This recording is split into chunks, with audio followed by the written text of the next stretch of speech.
혹시 여러분들 이 이야기를 아시는 분이 많을 것입니다.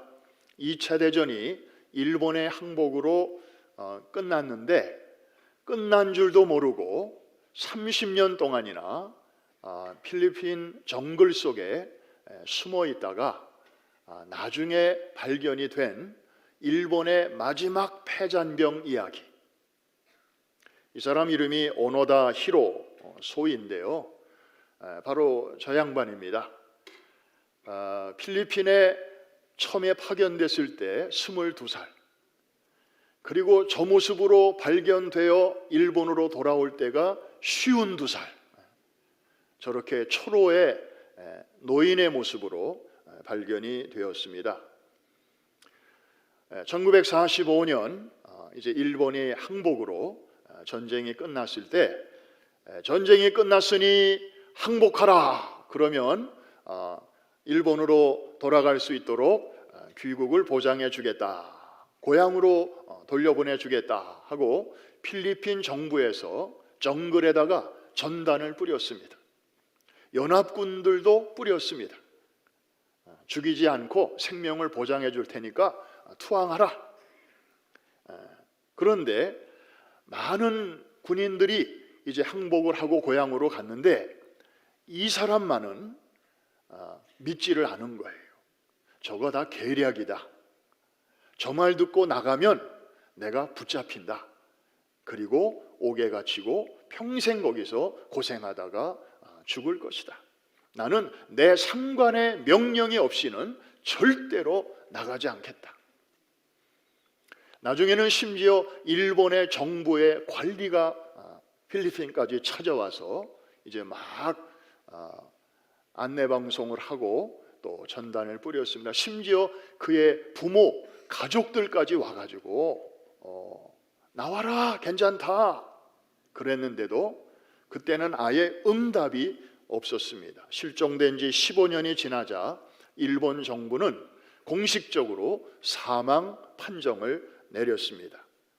그런데 그로부터 15년이 또 지났는데 일본의 한 청년이 그래도 혹시 그 사람이 살아있을지도 모른다 하는 생각에 그 필리핀 섬들을 뒤지기를 시작했는데 한 섬에서 극적으로 만나게 되었습니다.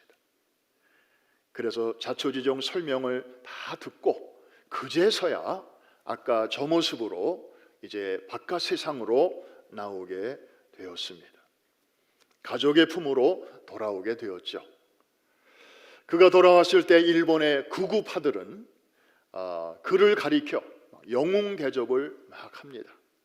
저 사람이야말로 살아있는 일본 정신을 보여준 진정한 사무라이다.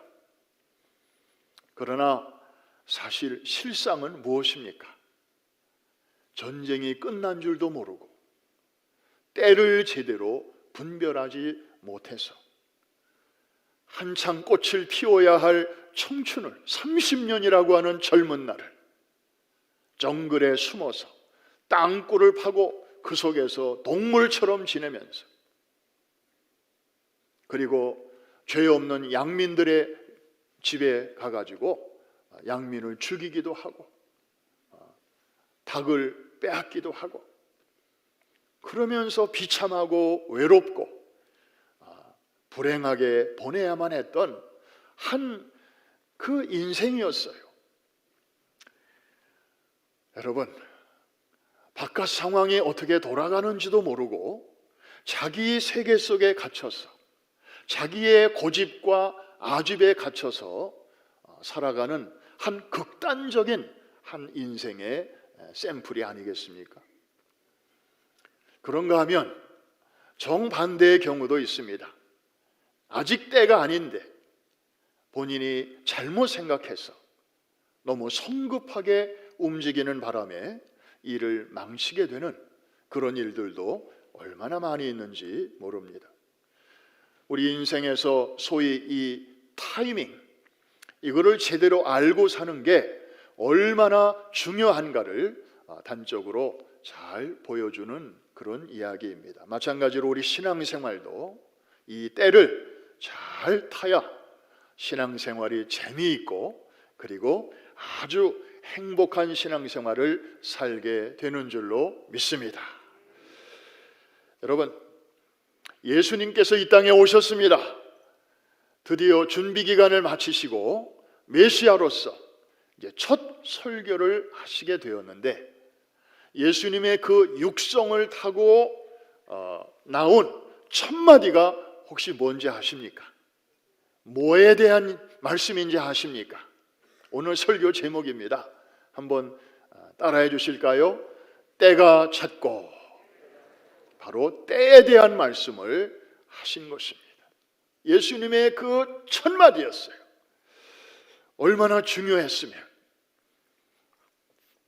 그런데 예수님은 이때만 그 때에 대한 말씀을 하신 게 아니었어요. 그 후로도 복음서를 읽어보면 정말 시도 때도 없이 수없이 때에 대한 말씀을 많이 하셨습니다. 때가 이르면 내 말이 이루리라. 때가 이르리니 예루살렘은 때가 차기까지 이방인들에게 밟히리라. 때가 이름에 예수께서 사도들과 함께 앉으사 등등. 여기서 말하는 때는 헬라어로 여러분들이 잘 아시는 카이로스라고 하는 단어입니다. 하나님의 시간이죠. Divine timing. 하나님의 완벽한 그 타이밍을 가리키는 표현입니다. 물론 또 다른 시간이 있죠.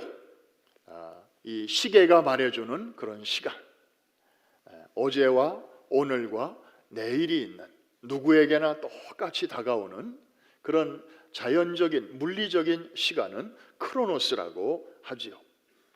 자, 예수님은 크로노스의 시간으로는 굉장히 짧은 인생을 사셨습니다. 겨우 33년. 저는 33살 때 어느 날 갑자기 33살이 딱 되니까 예수님 생각이 나더라고요. 야, 예수님은 33살 때 다 이루고 가셨는데 넌 도대체 뭐 하고 있냐?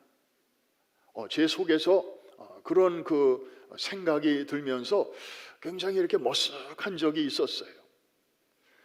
여러분은 33살 때 뭐 하셨습니까? 뭘 이루셨습니까? 참 뭘 하기에는 너무 이른 나이 아닙니까?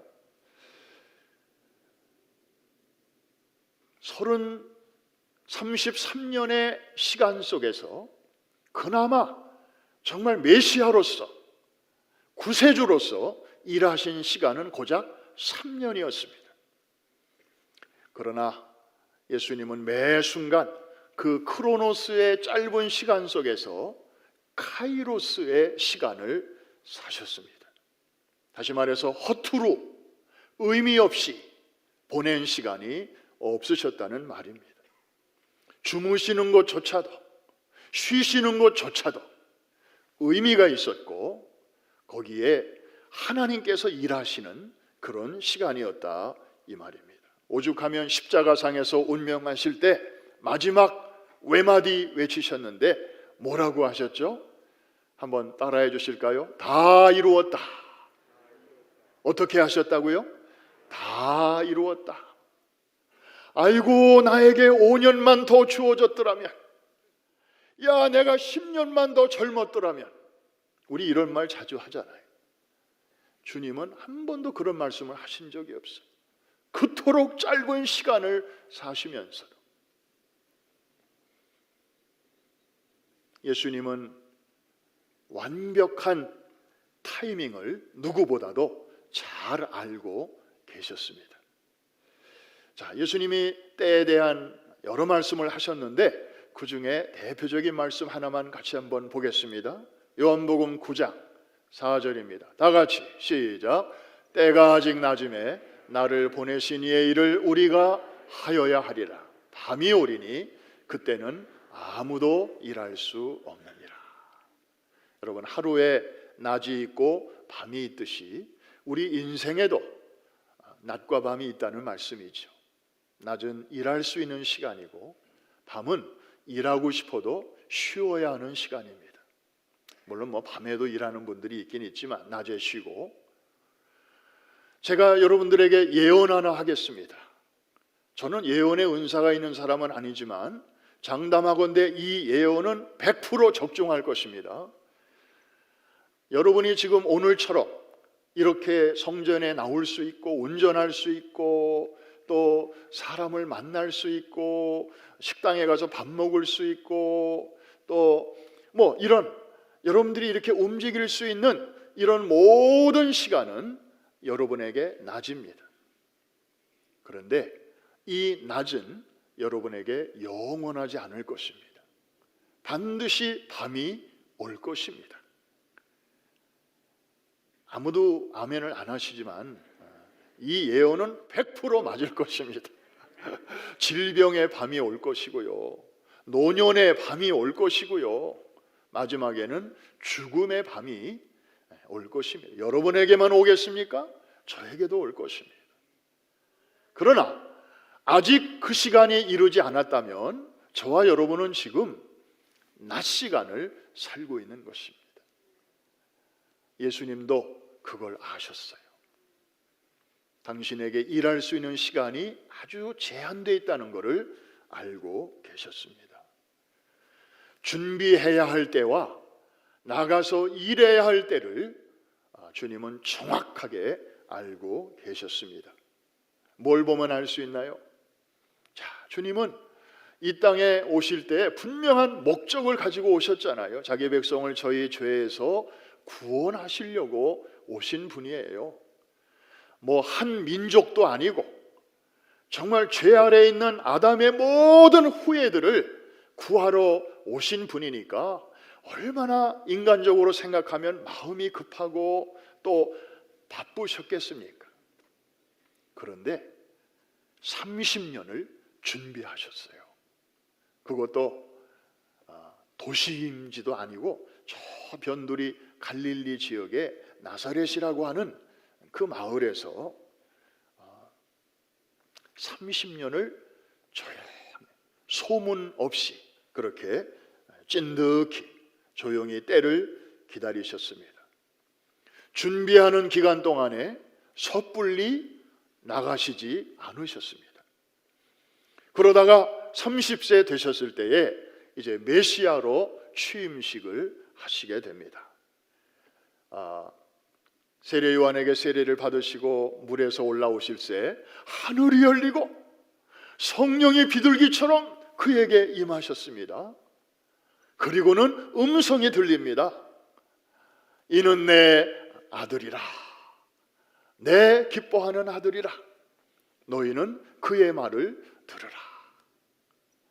이것은 예수님께서 메시아로 취임하실 때 하나님께서 영어로 말하면 endorsement, 아주 이렇게 도장을 꽉 찍어주시는, 오토리티를 거기다 얹어주시는 그런 사건이었습니다. 가끔 우리 성도들과 얘기를 할 때 집사님 이번에 좀 이런 일을 한번 해보시죠. 그러면 제가 하고 싶은 마음은 있는데요, 뭐 제가 정식으로 교회에서 임명받은 것도 아니라서 제가 가서 말해도 잘 말발이 서지 않을 것 같아요. 뭐 이런 얘기를 가끔 듣습니다. 맞는 얘기예요. 교회가 오토리티를 주지 않고 자기 혼자서 가가지고 막 이래라 저래라 이렇게 합시다 저렇게 합시다 그러면 저 사람 뭐야? 뭐 낙하산이야 뭐야? 뭐 이렇게 또 생각할 수도 있잖아요. 예수님은 아주 완벽하게 일할 수 있는 그런 조건을 이제 갖추신 것입니다. 우리 같으면 이쯤 되면 오케이, 나 이제 메시아로 취임식을 잘 마쳤어. 하나님이 나한테 엔도스먼트도 주셨어. 이제 나가서 일해야지 하고 저 같으면 뛰쳐나갔을 거예요. 그런데 예수님은 그렇지 않으셨어요. 광야로 나가십니다. 성령에 이끌려 광야로 가십니다. 왜 나가셨을까요? 마지막 준비 점검을 위하여 가셨습니다. 40일 금식하시면서 하나님의 말씀을 깊이 묵상하시면서 내 사명이 무엇인가를 확인하시고 또 확인하셨습니다. 그리고 아버지와 깊은 독대하는 시간을, 기도의 시간을 가지셨습니다. 그리고 예수님이 이 땅에 오시는 것, 그때부터 방해했던 그 사단과 또 대결을 벌이셨습니다. 영적 전쟁을 치르셨습니다. 준비해야 할 시간에는 거기에 집중하신 것입니다. 그러다가 드디어 때가 왔죠. 그 신호탄은 무엇이었습니까? 누가 잡혔다고요? 세례 요한이 옥에 갇혔다는 소식을 딱 들으시자마자 마치 총소리와 함께 그 100m 딱 경주장에서 준비하고 있던 스프린터가 총알같이 뛰어나가는 것처럼 주님은 주저하지 아니하셨습니다. 더 이상 지체하지 아니하셨습니다. 이제는 내가 일해야 할 때가 왔구나.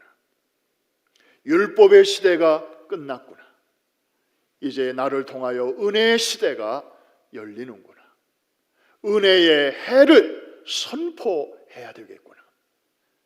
이제 준비를 마치신 주님은 사역의 현장으로 나아가시게 된 것입니다.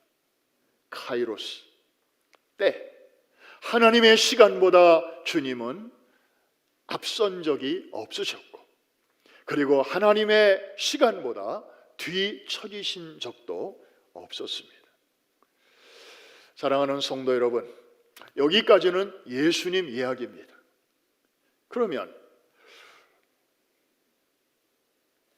그것으로 끝나면 예수님이니까 그렇게 사셨지, 나는 예수님이 아니잖아, 그렇게 딱 구별을 짓고 싶은 마음이 우리에게 있습니다. 왜? 예수님처럼 살 자신이 없거든요. 우리는 때의 중요성은 알지만 예수님처럼 정확하게 때를 분별할 수 있는 지혜는 참 적어요.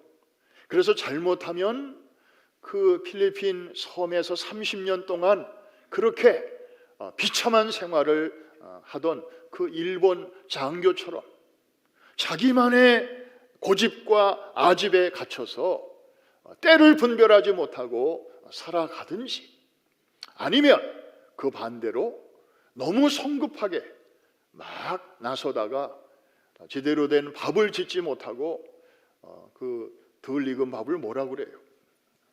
자꾸 들여다보고 막 이래가지고 바람 들어가고 공기 들어가서 서른 밥 만들기 쉬워요. 우리에게는 그런 판단 능력이 참 부족해요. 그런데 여러분, 예수님께서는 이제 승천하셨지만 우리 안에 예수님께서 영으로 들어와 계시는데 그분이 바로 성령님이십니다. 할렐루야. 그래서 우리는 비록 내가 예수는 아니지만 예수님을 모시고 사는 사람이기 때문에 때에 대하여 바르게 분별하고 살아가야 될 줄로 믿습니다. 오늘 설교의 주제가 그거예요. 때를 바로 알자라는 것입니다. 상황을 제대로 파악하고 거기에 맞는 삶으로 응답하자는 것입니다. 이해가 되시면 아멘 하십시다. 여러분, 지금은 우리 어떤 시대를 살고 있죠? 잘 아시다시피 코로나 팬데믹 사태가 발발한 지 어언 2년입니다.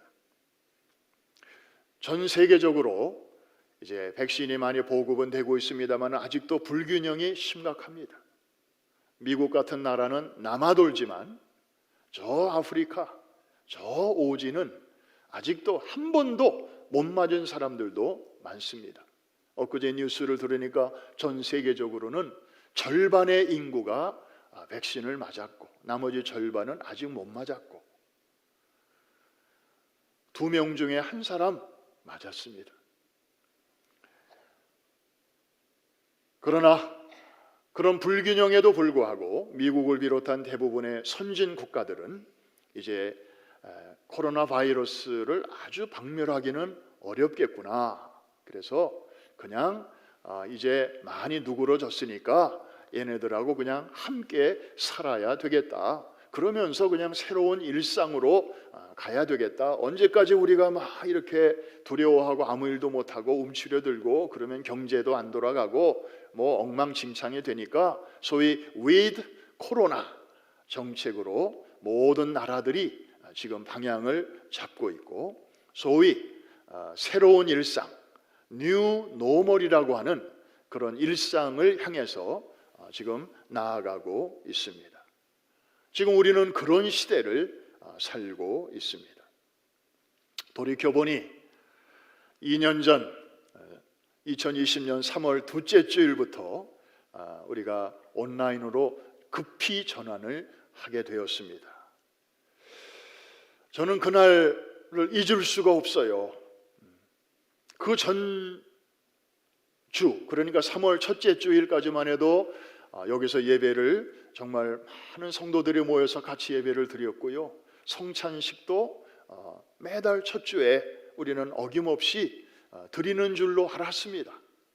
그런데 둘째 주에 딱 갑자기 교회 문이 닫히고 성도들은 가정에서 예배를 드려야 하는 그런 상황이 되고 보니 너무나 생경하고 너무나 어색했습니다. 여러분도 마찬가지였겠죠. 주일날 내가 왜 집에 있는 거야? 교회 가야지. 왜 내가 아직도 이러고 있나? 내가 왜 모니터 앞에 이러고 있나? 너무나 여러분들도 정말 어색하셨을 거예요. 저는 텅 빈 예배당에서 저 자리에는 누가 앉아 계시고 저 자리에는 누가 계시고 저 2층 저기는 누가 앉아 계시고 눈에게 선한데 아무도 없는 그 예배당에서 예배를 인도하는데 정말 예배를 인도하면서도 뭐 설교하면서 그냥 뭐 감정이 북받쳐도 설교하면서 울 수는 없고 그런데 찬양을 하는데 나도 모르게 막 눈물이 나오는 거예요. 임재라는 그 찬양을 그때 참 많이 불렀어요. 하늘 보좌에서 이곳을 보시옵소서. 이곳에 오시옵소서. 우리의 예배를 받아 주시옵소서. 이 황폐한 상황을 하나님 보고 계시죠. 이 어떨떨한 상황 속에서 우리가 드리는 예배 그래도 받아 주시는 거죠. 저만 그런 마음인 줄 알았더니 우리 가정에서 예배 드리시는 성도들도 같은 마음이셨더라고요. 코로나 사태 속에서 성전에 오는 길이 막혔을 때 온라인으로 예배를 드릴 수 있다는 게 얼마나 고마웠는지 모릅니다. 나름대로 은혜가 있었어요. 그러니까 우리가 버틸 수가 있었죠. 그러나 그것이 아무리 좋다 하더라도 이렇게 현장에 나와서 대면으로 드리는 이 성전 예배를 대신할 수는 없습니다. 왜냐하면 온라인 예배도 예배지만 거기에는 중요한 요소들이 몇 가지가 빠져 있기 때문입니다. 우선 봉사와 섬김의 기회가 근본적으로 차단되어 있습니다. 그리고 양육과 훈련이 빈약합니다. 무엇보다도 교회의 본질적 존재 목적인 이 복음을 전하는 그런 일이 전통적인 방법이 다 제한되어 있어요. 이 전도와 선교 마음 놓고 못했어요. 그래서 선교사님들도 많이 철수하고 그랬어요. 그러나 무엇보다도 아쉬웠던 것은 예배를 통하여 하나님과 예배자 사이의 그 인격적인 만남, 그리고 성도들과의 격이 없는 그 사랑의 교제. 우리가 패밀리 아닙니까? 정말 영원한 하나님의 가족들 아닙니까? 땅에서의 가족은 살아있는 동안만 서로 가족이고 죽은 다음에는 추억 속의 가족이에요. 그러나 이 영적인 가족은 땅에서도 가족이고 시간 밖에서 이터너티, 영원이라는 그 측량할 수 없는 시간 속에서까지 가족이니까 이 얼마나 소중한 관계입니까? 그런데 성도들과의 교제가 너무 부족한 것이죠. 소위 이 줌이나 온라인, 유튜브, 카톡 이런 거를 통한 예배는 소위 하이 테크놀로지의 그 아주 장점이에요. 그런 하이텍의 도움을 받아서 우리가 어려운 시대를 또 헤쳐나올 수 있었어요. 그런데 그것만 가지고는 부족합니다. 소위 하나님과의 깊은 만남, 그리고 성도들과의 그 교제, 소위 하이 터치, 이게 거기에는 빠져 있는 거예요. 여러분, 성탄절에 우리가 크리스마스 카드도 이렇게 주고받고 하잖아요. 가끔 이렇게 카드를 받아보면 어떤 카드는 유명한 사람이 보낸 건데 다 이렇게 프린트가 돼 있어요. 심지어 사인까지도 프린트가 돼서 와요. 그러면 유명한 사람이 보낸 것임에도 불구하고 저는 마음이 안 가요. 그분의 마음이 느껴지질 않아요. 저거는 저분이 보낸 게 아니라 비서가 보낸 거야. 그 리스트를 줘가지고 그 리스트에 따라서 비서가 다 이렇게 해가지고 보낸 거야. 저분에게 카드 잘 받았습니다 그러면 무슨 얘기인가 하고 모를 수도 있어, 저 사람은. 그런데 아무리 작은 카드라도 거기에 누군가가 손글씨로 이렇게 써서, 그리고 그 문구는 설령 프린트 돼 있다 할지라도 그 밑에 본인의 이름 옆에 친필로 사인이라도 해가지고 그렇게 보낸 카드를 받을 때는 벌써 마음이 달라요. 저분이 여기다가 저렇게 친필로 쓰면서 1초라도 5초라도 나를 생각하면서 이렇게 했겠구나. 연말마다 그냥 무명의 영웅들 해가지고 교회 구석구석에서 봉사하는 분들에게 원래는 해서는 안 돼요. 그분들 다 하늘에서 받을 상이 이만큼인데 제가 요만큼 해가지고 무슨 도움이 되겠습니까? 그런데 그냥 교회가 고마워하고 있습니다, 늘 감사한 마음입니다 하는 표시로 연말마다 요만한 카드, 큰 카드도 아니에요, 조그만 카드 준비해서 하는데 우리 집사님이 와서 물어요. 목사님, 문구 준비됐는데 사인을 어떻게 하시겠어요? 인쇄된 사인 넣을까요? 아니면 직접 하시겠어요? 그래서 저는 제 대답은 당연합니다. 내가 사인할게요. 많은데요, 괜찮아요. 사인하면서 그분의 이름을 쓰면서, 이게 하이터치거든요. 온라인에 장점이 있고 약점이 바로 거기에 있는 것입니다. 오늘 성찬주일입니다. 사실 우리가 작년 3월까지, 재작년이에요, 벌써 재작년 3월까지 성찬하고 그리고 나서 거의 1년 가까이 성찬을 못했습니다. 매월 첫 주일이 돌아오는데 성찬 없이 밋밋하게 지나가는 게 너무 어색하고 안타까웠어요. 그러면서 우리는 주님, 언제쯤 우리는 성찬할 수 있습니까? 그런데 또 하나님이 또 이렇게 문을 열어주셔서 옛날 방식은 아니고 소위 뉴 노멀의 방식에 따라서 오늘도 여러분들이 이렇게 패키지를 받으시게 될 텐데, 그렇게라도 우리가 성찬을 지금 다시 하고 있잖아요. 근데 가정에 계시는 분들은 참 죄송하게도 여기에 참여를 하실 수가 없어요. 어떤 교회는 가정으로까지 그 성찬 요구를 배달해 준다고 그래요. 우리 한국 사람들은 정말 배달의 민족이에요. 아니, 그렇게 해서라도 서로 주님과 하나됨, 또 서로 주님을 중심으로 하나됨을 이제 확인하는 그런 건데, 사실 작은 교회는 그게 가능하지만 식구들이 많은 데는 그것도 쉽지 않아요. 그래서 여러분들이 나오시는 분에 한해서 이렇게 성찬을 하고 있습니다. 정말 우리가 그동안에 누려왔던 매월 첫째 주에 그냥 자연스럽게 해오던 성찬도 그것이 얼마나 하나님의 은혜였던가, 또 이렇게 다시 성찬을 할 수 있는 시간을 우리가 그동안에 얼마나 사모해 왔었습니까? 장점에도 불구하고 많은 약점이 있습니다. 그럼에도 불구하고 자칫 온라인 예배를 오래 드리다 보면 그것이 주는 편리함에 나도 모르게 익숙해지게 됩니다. 그리고 안주하게 됩니다. 그러다 보면 예배에 집중력이 떨어져요. 온라인으로 예배 드리고 있는데 전화 오면 안 받을 수 있어요. 또 카톡 하시오 하고 메시지가 오면 궁금해서 또 안 볼 수 있어요. 또 화장실 또 들락날락 해야죠. 이 예배의 집중력이 떨어져요. 어느 사진을 제가 하나 봤는데요, 차마 그건 여기 못 보여드리겠어요. 어느 미국 직장인이 재택근무를 하는데 파란 와이셔츠를 입고 넥타이 매고 그리고 이제 막 화상 회의도 하고 그럽니다.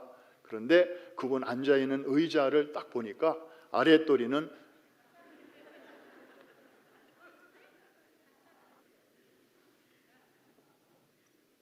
그런데 그분만 그러겠냐고요. 그냥 화면에 보이는 면만 어떻게 이렇게 잘 이렇게 해놓고 그냥 그 이하는 그냥 편한 대로. 만일에 하나님이 정말 살아계셔서 내 예배를 받고 계신다면 어떻게 생각하실까?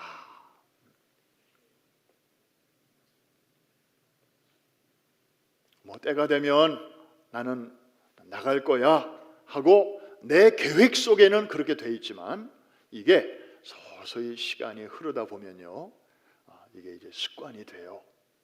그리고 자기 의지로 벗어나기 참 어렵게 돼요. 결국 영혼의 깊은 잠에 빠지게 됩니다. 그러므로 이 특별한 시기를 맞이하는 우리는 히브리서의 교훈을 그 어느 때보다도 마음에 깊이 새겨야 합니다. 우리 히브리서 10장 23절 이하의 말씀인데, 우리들 각자와 또 우리 가정에서 그동안 온라인 예배로 믿음을 잘 지켜오는 우리 성도들이 함께 들어야 할 말씀입니다. 다 같이 시작. 또 약속하신 이는 미쁘시니 우리가 믿는 도리의 소망을 움직이지 말며 굳게 잡고 서로 돌아보아 사랑과 선행을 격려하며 모이기를 패하는 어떤 사람들의 습관과 같이 하지 말고 오직 권하여 그날이 가까움을 볼수록 더욱 그리하자. 할렐루야. 저기도 때라는 말은 없지만 때에 대한 말씀이 강조되고 있어요. 한번 따라해 주세요. 그날이 가까움을 볼수록. 긴장입니다. 영적 긴장감을 놓치지 말라는 것입니다. 밤이 오기 전에 낮 시간을 잘 활용하라는 것입니다. 밤이 왔을 때 껄 하고 후회하지 말고 때를 바로 분별하라는 것입니다. 오늘부터 우리 PKC상 중고등부 교육부의 성전 예배가 이제 다 리오픈이 되었습니다. 다음 주일부터는 교회학교 전 부서가 이제 오픈이 될 것입니다. 참 곳곳에서 아이들의 찬송 소리, 그리고 둘씩 셋씩 모여가지고 오손도손 대화 나누고 또 아이들이 그 웃음소리가 이제 성전에서 울려 퍼지게 될 것입니다. 이달부터 새가족 팀의 사역이 다시 시작이 되고 목장 모임이 시작이 되고 또 3040 젊은 부모들 중심으로 우리 스포츠 동호인 모임과 또 여러 기도 모임이 시작이 되었습니다. 차량 운행을 2년 동안 교회가 못하고 있습니다. 여러 가지 이유로. 그런데 이제는 서서히 이제 사회적 문이 열리면서 다시 차량 운행도 노선별로 지금 준비를 하고 있습니다. 특별히 우리 시니어 어르신들이 차편이 없으면 참 거동이 어려우셔요. 이분들은 하루 종일 또 일주일 내내 그저 교회 중심으로 사시는 분들인데 지금 준비를 하고 있습니다. 이달에 청소년 SL 워십 나잇 두 번째 모임이 이번 주 금요일 말고 다음 주 금요일에 이 자리에서 열리게 됩니다. 3월 달에는 카페가 다시 문을 열게 되고 또 성서대학이 또 열리게 되고 또 4월 달에는 82기 에클레시아 수련회가 그동안에 밀리고 연기되다가 드디어 이제 4월 달에 열릴 예정입니다. 우리 장로님들과 의논을 하겠습니다마는 이달 말이나 3월 초에 우리 한번 한 썬데이를 지정해서 우리 프라미스 전 가족 홈커밍 썬데이를 우리가 준비해서 그동안에 좀 오랫동안 못 봤던 우리 목장 식구들 또 교구 식구들 서로 연락해서 한번 성전에서 다시 한번 만나고 함께 예배하는 그런 날을 우리가 갖게 될 것입니다. 오늘 오후에는 교회 리더십들이 함께 모여서 신년 할례식을 가지면서 이제 하나님이 열어주시는 본격적인 뉴 노멀 시대의 사역을 우리 하나님께 보고드리고 또 같이 기도하는, 그러면서 첫걸음을 힘차게 내딛는 그런 시간을 갖게 될 것인데, 참 감사하게도 우리 노블리스 오블리주 정신으로 늘 무장되어 있는 우리 직분자들, 항존직들을 중심으로 한 250명 이상이 모이셔서 함께 또 첫 출발을 하게 될 것입니다. 우리가 아직 팬데믹과의 전쟁은 끝나지 않았습니다. 그러므로 조심은 해야 합니다. 그러나 두려움에 사로잡혀서는 안 됩니다. 그리고 안일함의 함정에 빠져서도 안 될 것입니다. 지금은 그런 자리에서 이제 나와야 할 그런 중요한 터닝 포인트입니다. 여러분, 너무 염려하지는 마십시오. 지난 2년 동안 정말 우리가 돌아보면 그 터널, 그 안이 얼마나 캄캄했습니까? 앞이 보이지 않았습니다. 칠흑 같았습니다. 사람이, 가족이, 우리 장로님, 권사님, 집사님, 사랑하는 그 우리 동역자들이 가족들에게 이별 인사조차 제대로 못하고 준비되지 않은 이별을 막 하기도 했습니다. 이야, 어떻게 이런 일이 21세기 대명천지에 이 미국 땅에서, 뉴욕에서 일어날 수 있나? 장례식도 제대로 못 치렀습니다. 그런 시간이 있었습니다. 그럼에도 불구하고 하나님은 우리 곁에 계셨고, 그런 상황 속에서 하나님은 여전히 일하셨습니다.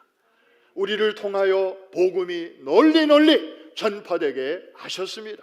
그리고 그동안에 우리가 바깥일 하느라고 돌보지 못했던 우리 주변 쉘터와 또 어려운 우리 동포들도 돌아보게 하셨습니다. 우리 다음 세대에 대해서 좀 더 관심을 가질 수 있도록 하나님께서 꿈과 비전도 주셨습니다. 아마 팬데믹이 아니었으면 이런 은총은 어쩌면 아직까지 우리가 누리지 못했을지도 모릅니다. 가장 힘들었을 때에 우리와 함께 하신 그 하나님이시라면 이제 그때보다는 좀 누그러지고 또 그때만큼은 위험하지 않고 그때만큼은 정말 장애물이 많지 않은 그런 시대를 우리가 믿음으로 나아갈 때 우리 주님이 약속하신 대로 앞서 가실 줄로 믿습니다. 길을 열어 주실 줄로 믿습니다. 싸워 주실 줄로 믿습니다.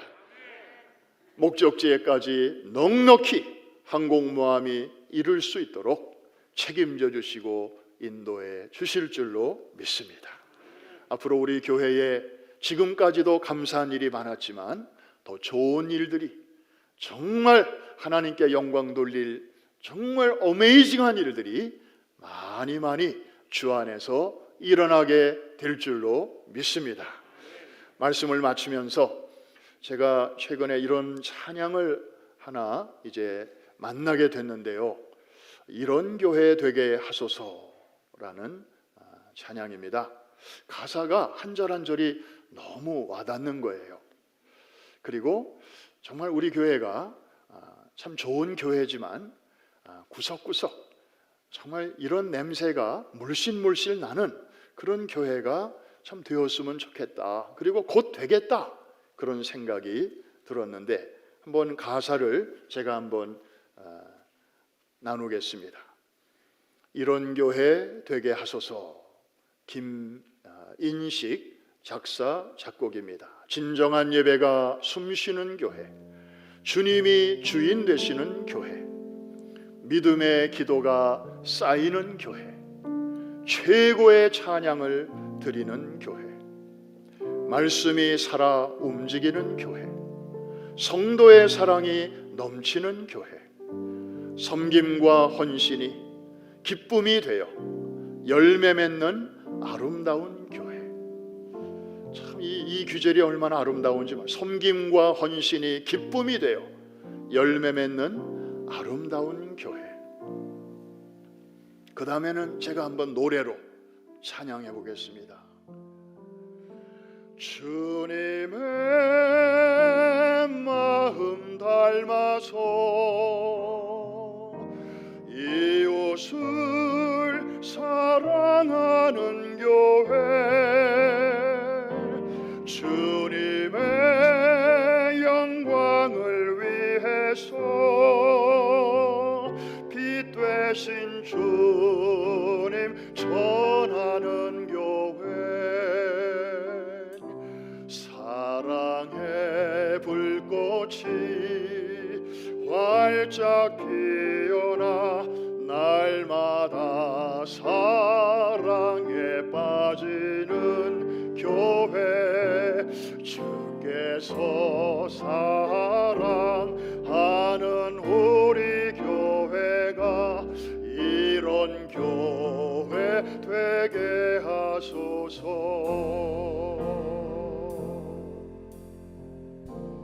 아멘입니까? 그런 교회 되기를 원하시면 우리 박수로 한번 하나님께 영광 돌립니다. 할렐루야.